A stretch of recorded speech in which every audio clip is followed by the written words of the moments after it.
Queridos hermanos, continuamos con nuestros estudios basados en el Evangelio según Lucas.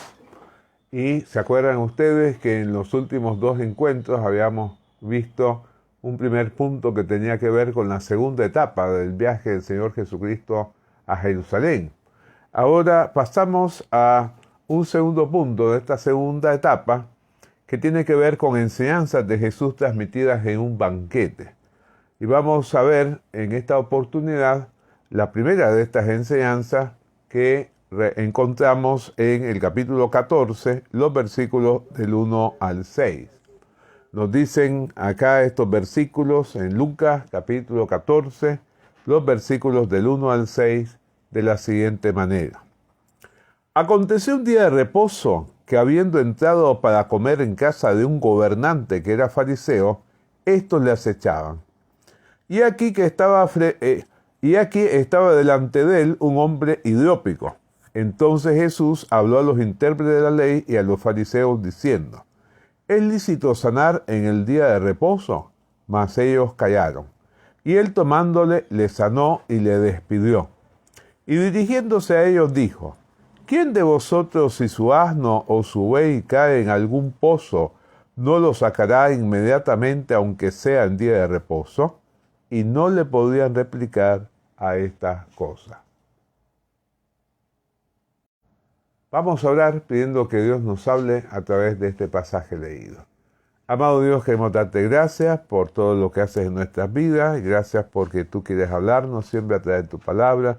Te rogamos que así lo hagas ahora también a través de este pasaje. Te lo suplicamos humildemente en el nombre del Señor Jesucristo. Amén.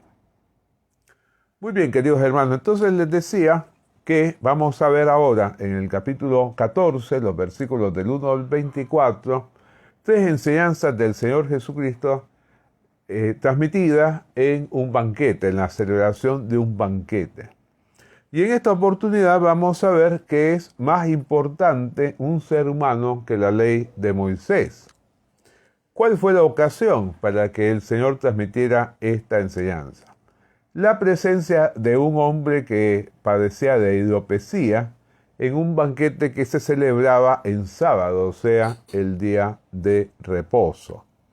Nos dice el versículo 1, aconteció un día de reposo, es decir, ya desde el comienzo vemos que acá lo importante va a ser el hecho de que esto aconteciera un sábado, un día de reposo. Aconteció un día de reposo que, habiendo entrado para comer en casa de un gobernante que era fariseo, fíjense que acá nos muestra el evangelista claramente que un fariseo importante, uno de los jefes de los fariseos, uno que estaba ejerciendo un liderazgo entre ellos, lo había invitado al Señor Jesucristo a que fuera a su casa a comer. En la versión popular lo dice: sucedió que un sábado Jesús fue a comer a casa de un jefe fariseo. ¿Sí?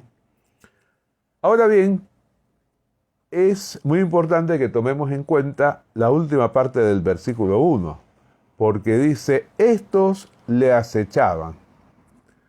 Y en la versión popular dice: y otros fariseos lo estaban espiando.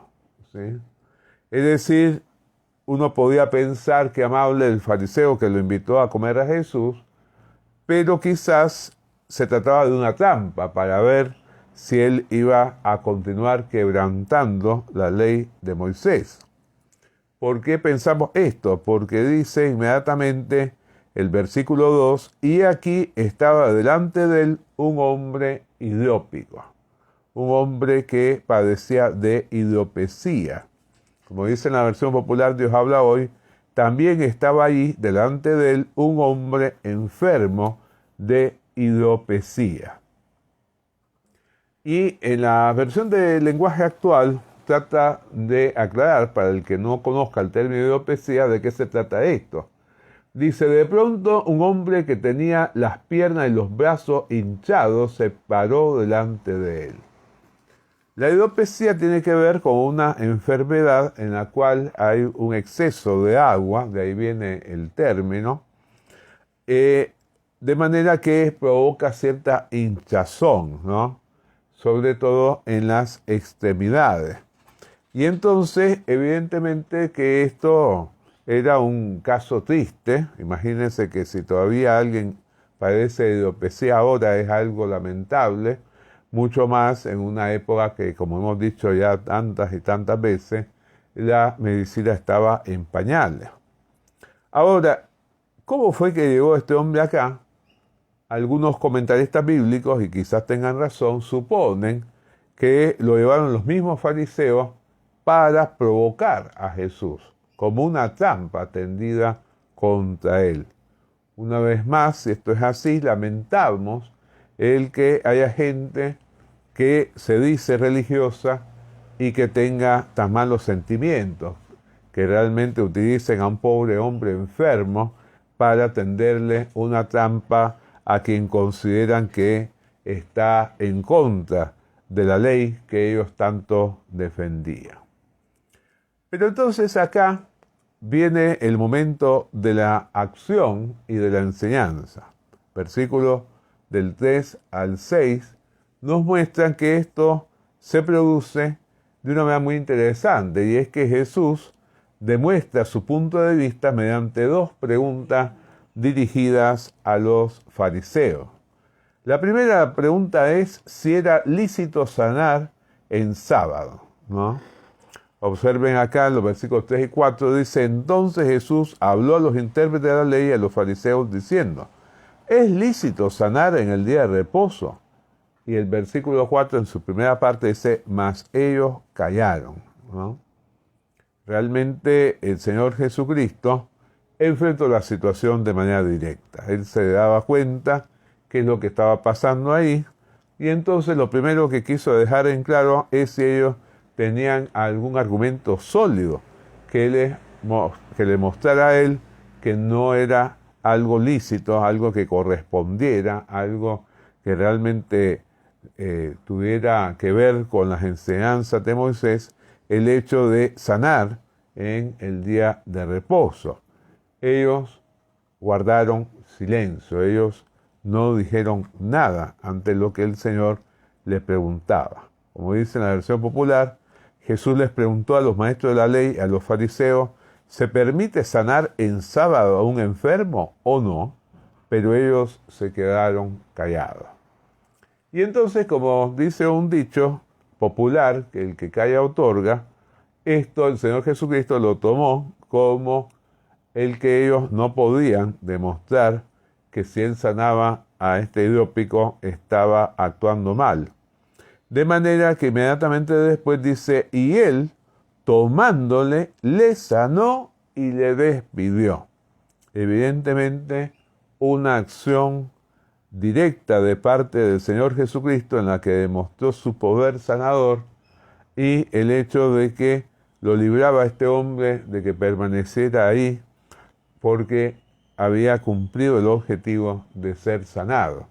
Y acá vemos una cosa que es muy interesante, ¿no? Si realmente, conforme lo que decíamos antes, los fariseos trataron de llevar a este hombre para tender una trampa al Señor Jesucristo, él enderezó el sentido de su acción y lo convirtió en bendición.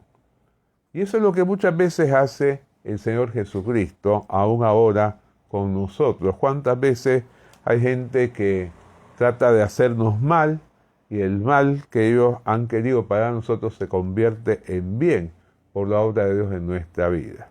A mí siempre me conmovió, y lo he dicho en otras oportunidades, el caso de José, que realmente le dice a los hermanos que temblaban de miedo, pensando que él se iba a vengar de ellos: realmente no fueron ustedes los que me enviaron acá, sino Dios.